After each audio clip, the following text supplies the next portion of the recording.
Coming at you from Tokyo, Japan, my name is Dave and I want to show you some things about the ATOTO F7WE. Watch this. If I go to here and then bring this up, it gives me the website on my phone. Click that. 404 error. Let's try this other one. Updates. That's 404 error as well. Neither of these QR codes work. Maybe they didn't expect me to test that. What about this one? Maybe this is a different code. There it is. Doesn't work. All right, let's do a Google search. ATOTO, what is it? F7WE. F7WE manual. Support page. Why is my connection is not private? Why not? Yeah, this won't actually let me go in. Proceed, unsafe. Whatever.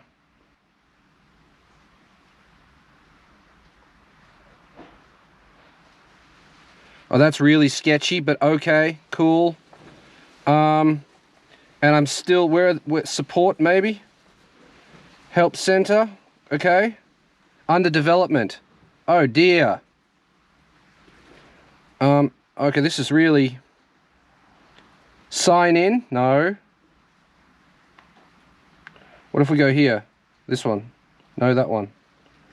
Online resources. Manuals and firmware. Have to sign in. Why do I have to sign in just to get a manual? Sign up. Fine. Has to be more than 8 letters. Come on, man. Really? I have to enter all this. Do I? Oh, yes. What difference does this make? Shopping platform. What? From which website? Oh, I don't care. Like, why do I have to do this? I have to tell them what my car is. I've got 6. Brand. Toyota. You press TO and Toyota doesn't automatically come up. Oh god, I have to scroll. Altezza isn't even an option. They won't let me input my car. The verification code. I have to do all this just to get a service manual? Are you serious? Copy the code, go to the website, enter the verification code, create an account. Right. Where are the manuals, man? Online resources, manuals and firmware.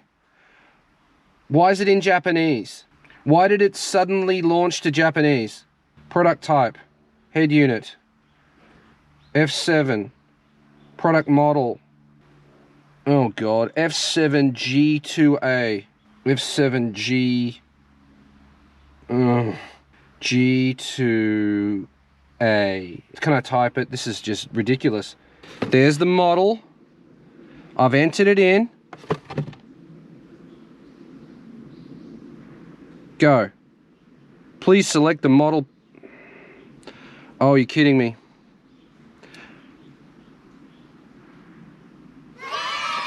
Man, I'm telling you. Preview, download. What do I want? Bracket assembly guide. No. System instruction manual. How long did that take to find this? Panel operation, cable connection and installation, system instructions. Let's preview this. Interface and cable connection. It's still translating from Japanese. English. Oh. Okay, there we go. Don't have to translate it anymore. Okay, can we zoom? All right. I'm curious about the Wi-Fi, not that. Next chapter. There's a lot of information about this cable, but it's not what I want to know. I don't have any of that. Still talking about the 20-pin power cable. Bluetooth antenna, no wiring needed. I guess the Wi-Fi is required for using the Navi. Okay, you know, I'm going to give up. To me, personally, it's not straightforward enough. I think all the information's there, but I'm going to have to sit down for 2 hours to figure it out. And I'm just not doing that for a head unit, I'm sorry. Trying to find those manuals got me flustered. The fact I had to log in to do that? Are you serious? Create a username to get the instruction manual. We're in. Let's put all that nastiness behind us. It remembered my setting even though I had it unplugged. The beep is horrible. There's a ton of room behind here because the head unit's so small. Yeah, I can't pick up radio again. They worked before. I've spent a good amount of time in here listening to music, and the sound improvement by just swapping to this head unit is no joke. It's much better than the unit that was in here, in my opinion. Having said that, I have introduced in some way noise. I'm not sure if you're going to be able to hear it, but there is a hiss and there is a high-pitched noise. Now you might say, oh, it's because you connected that earth that way. Well, no, I've rerun the earth to another point. I've checked all the, had the multimeter out. I have verified that the point that I've connected it to is a good earth. So it isn't an earthing issue. The screen has a lot of reflection. It really does, but I'll let that slide. I don't care that much. I don't know why I have this on my main screen if it is invalid. Like, why is it there then? This one, FM.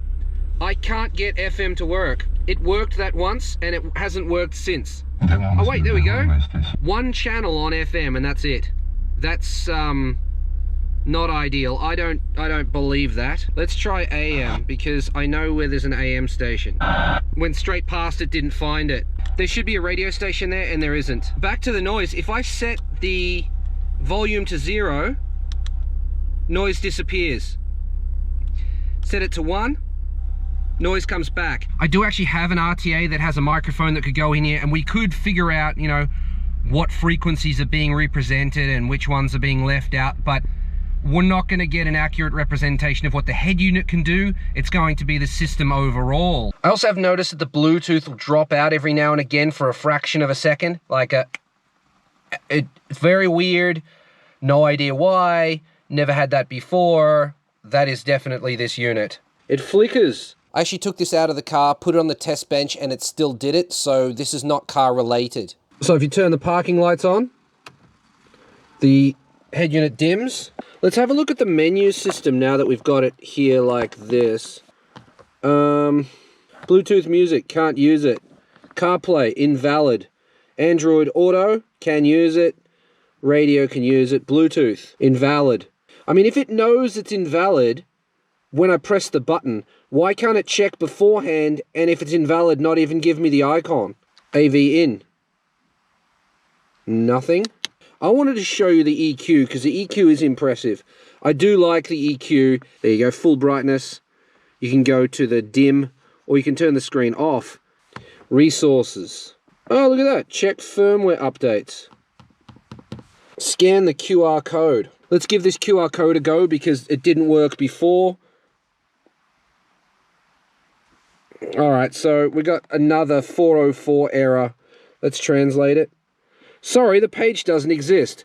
Well, then why is it on my navigation screen? I really like this thing. I am going to have to pull it out of the car and test it on the bench, just to confirm where these problems are actually coming from. Is it the car or is it the head unit? There will be one more video in this series to document the outcome and give my final thoughts, so stay tuned for that.